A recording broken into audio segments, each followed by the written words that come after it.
नाज़रीन, प्रोग्राम के आखिरी हिस्से में खुशामदीद। प्रोग्राम के इस सेगमेंट में हम ये गुफ्तगू करेंगे, जिन लोगों को हमने वोट दिया जो सियासतदान हैं वो करप्ट हैं, जिन लोगों के लिए बैठ के हम 8 से 10 घंटे टेलीविज़न पे मैच देखते हैं वो करप्ट निकले।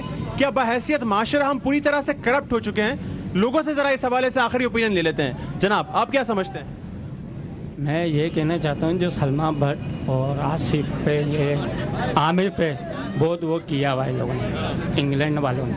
मैं तो बोलता हूँ ये तो किया है, अगर गलती आमिर से हुई है ठीक है, की है उसने, मगर मैं नहीं मानता उसने किया है। अगर वो गलती की है तो फिर तो सब टीमें भी करती है गलतियाँ, उन पर भी वो होना चाहिए।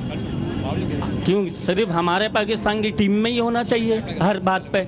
वो टीम होना चाहिए जो इमरान खान, जावेद मियांदाद थे, वर्ल्ड कप जीत के दिखाए थे, आवाम को खुश करके दिखाए थे।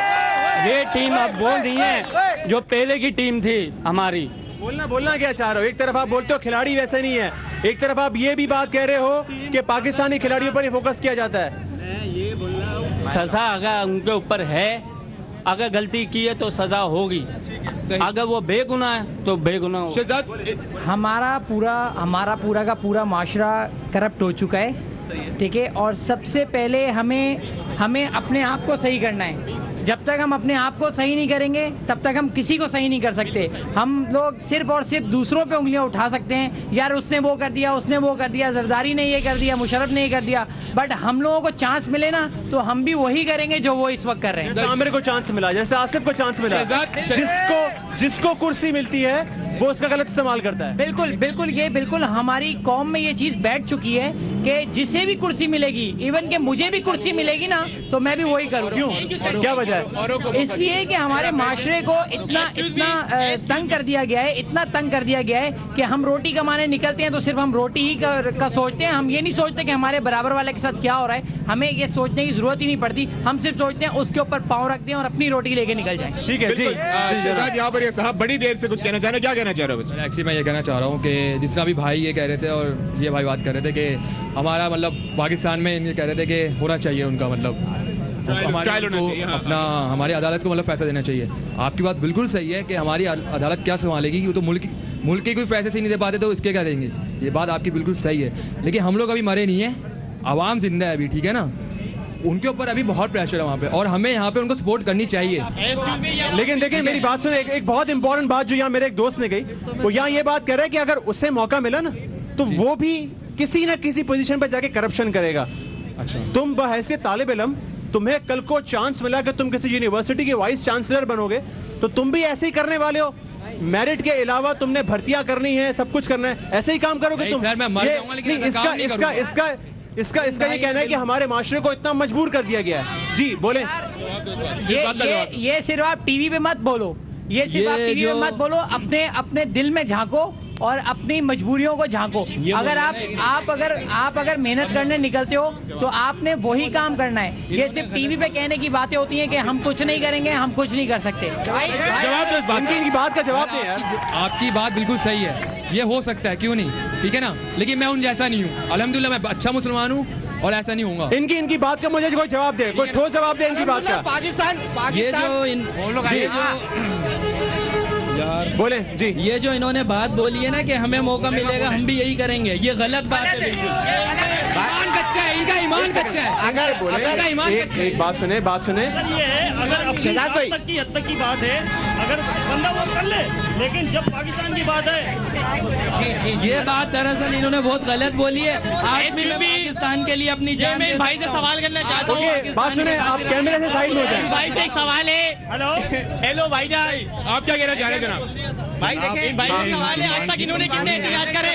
ईमान की कमजोरी है और देखिए बुनियादी तौर पे हम लोग जो हैं सब इसको गलत तरफ लेके जा रहे हैं। खाते पीते लोग घर के जाते हैं, क्रिकेट में खाते पीते जाते हैं। बिल्कुल, ये ईमान की कमजोरी है, तरबियत की है। माँ बाप से तरबियत मिले, माँ से तरबियत मिले कि बेटा आपको झूठ नहीं बोलना।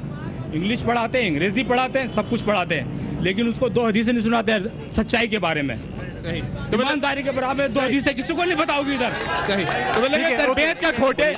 देखिए बुनियादी तौर पे हम सब गलत तरफ जा रहे हैं। हमारे यहाँ जो नुमाइंदगी आती है, हम एक चीज़ भूल जाते हैं कि हमारे यहाँ 70% लोग जो हैं वो देही इलाके के अंदर रहते हैं, और इस इलाके से लोग जो असेंबलियों के अंदर आते हैं वो सारे वो लोग होते हैं जो कि उस इलाके के जागीरदार या सरदार होते हैं। और उनको इस चीज़ से आवाम की उससे गर्ज नहीं होती है। हमें एक नई जहद की तरफ जो है ना वो मुंतकिल किया जा रहा है कि हमको अपने इस मसाइल पे एक दूसरे पे इल्ज़ाम तराशियों पे हम क्या नाम है दाखिल हो रहे हैं। सबसे पहले हमें ये देखना है कि हमें एक बहुत बड़े तालीम और एक शऊर की ज़रूरत है उस इलाके से जहाँ हमारे मेजॉरिटी में असेंबली के नुमाइंदे पहुँचते हैं, और वो 70% लोग हैं जो असेंबली में पहुँचते हैं, और वो उन इलाकों से पहुँचते हैं जहाँ करके वो सरदार हैं, बादशाह हैं, वडेरे हैं, और वो जबर की बुनियाद पर पहुँचते हैं। हमारे यहाँ जो इलेक्शन होता है वो सिर्फ शहरी इलाकों के अंदर तो होता है, लाहौर में, कराची में, इस्लामाबाद में, इसके अलावा बाकी जगह से जो नुमाइंदगी आती है, ये पूरा सिस्टम है, ये पूरे सिस्टम की नाकामी को खत्म नहीं करेंगे तब सर आपका जनाब क्या बोलिए।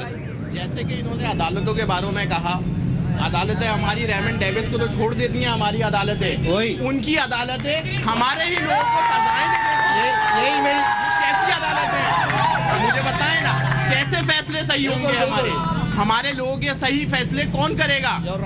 ठीक है ना, देखिए एक रेमंड डेविस जो लोगों को मार के निकल जाता है और हमारी अदालतें उन्हीं को रहा कर देती है। यही बात तो मैं कर रहा हूँ। ठीक है ना, देखिए मेरी बात सुने, देखिए जैसी देखिए हदीस है, जैसी रियाया होगी वैसी हुक्मरान मिलेंगे। हमें हुक्मरान इतने खराब मिले हैं तो हमारी रियाया ने तो यही करना है। जब हमारे हुक्मरान उनकी पकड़ ही नहीं कर सकते तो क्या करेंगे? यार बात सुने, एक सवाल बड़ी सादा सी बात है। हुक्मरान जहां भी जाने अल्लाह उन्हें मगफिरत बख्शे। सवाल मेरा और आपका है आज। एक शख्स ने यहाँ पर बात कही है, हम सब पर एक तरह से उन्होंने एक इल्जाम लगाया है कि अगर मुझे कल को मौका मिलेगा ना, मैंने भी यही काम करना है, क्योंकि मेरे पास बात सुन ले, मेरे पास जायज तरीके से कमाने का जरिया नहीं है।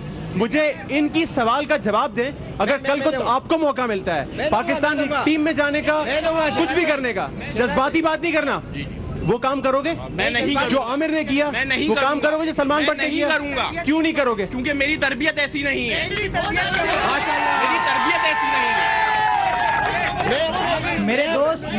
मेरे दोस्तों, आपने शायद मेरी बात पूरी सुनी नहीं थी, आप लोगों ने मेरी पूरी बात सुनी नहीं थी।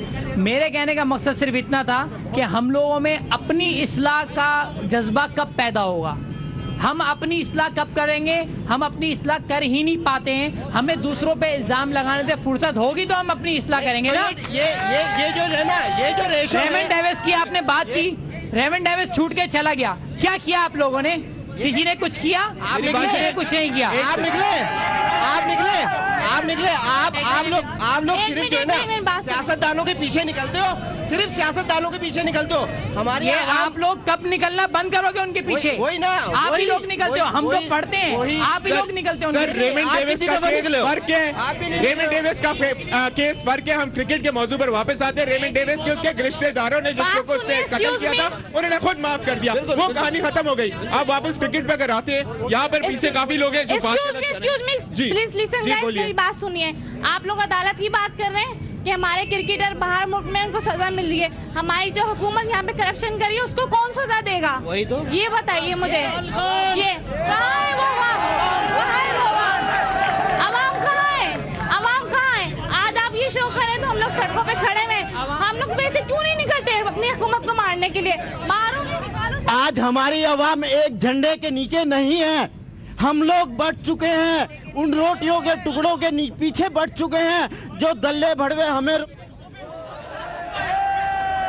ये गलत है, यही बाशऊर, ये हमारी जेंडरी जो है। ये क्या हो रहा है यहाँ पर? ये क्या हो रहा है यहाँ पर? ये पाकिस्तानी कौम दिख गई। जनाब बात सुने। ओके अदील, आप माइक किसी और के पास ले जाएं, किसी और के पास ले जाएं। ओके, उनसे आखिरी सवाल कर लें, बस आखिरी सवाल कर लें। जी शहजाद, क्या सवाल है आपका? ओके जनाब, यही बता दें, सवाल का जवाब दे दें कि कल को अगर आपको पाकिस्तान टीम में जाने का मौका मिलता है तो आपने यही करना है जो इन्होंने किया था? बिल्कुल भी नहीं है, हर इंसान एक जैसा नहीं होता और हमें अच्छे की उम्मीद करनी चाहिए। अगर हम खुद अच्छे हैं तो ऐसा इसका मतलब ये नहीं कि हर कोई बुरा ही आएगा, और इंशाल्लाह अच्छे की उम्मीद करनी चाहिए। आज हम हर किसी के पीछे पड़ के दूसरों की बातों में आके अपने खिलाड़ियों पे तनकीद कर रहे हैं, जबकि हमारा खुद का कसूर है, हमारी गवर्नमेंट का कसूर है। अगर हमारी गवर्नमेंट टाइम पे उनके साथ तावन करती तो आज हमारे साथ ये नहीं हो रहा होता। ठीक है, अंग्रेज हम लोगों को हर तरीके से हर चीज में पीछे रखना चाह रहे हैं, जबकि इतना बड़ा कसूर नहीं है तो उनको 5 साल 10 साल का ब्लेम करके उनको बैन लगा दिया गया है। सही, ठीक है जी जनाब, आखिरी बात बोले। सर, इनको अगर इन्होंने जुर्म किया है तो इनको सजा मिलनी चाहिए। और मतलब सजा कोई भी दे, लंदन की अदालत दे या पाकिस्तान की अदालत दे, सजा अगर मुजरिम साबित होगा सजा मिलनी चाहिए। यहाँ कोई भी सजा दे यानी इनको, यानी यहाँ पाकिस्तान की अदालत नहीं दे, लंदन की अदालत ही दे इनको। पाकिस्तान तो अभी वैसे अपने किसी सोल्व नहीं कर रहा, वो कहाँ से सोल्व करेगा। जी नाज़रीन, बहुत बहुत शुक्रिया यहाँ के तमाम लोगों का जिन्होंने यहाँ पे शिरकत की और इस अहम मौजू पे गुफ्तगू की। उम्मीद करते हैं नाज़रीन आपको ये प्रोग्राम अच्छा लगा होगा और मैं उम्मीद करता हूँ हमारी तरफ से इतना ही। देखते रहिएगा CNBC।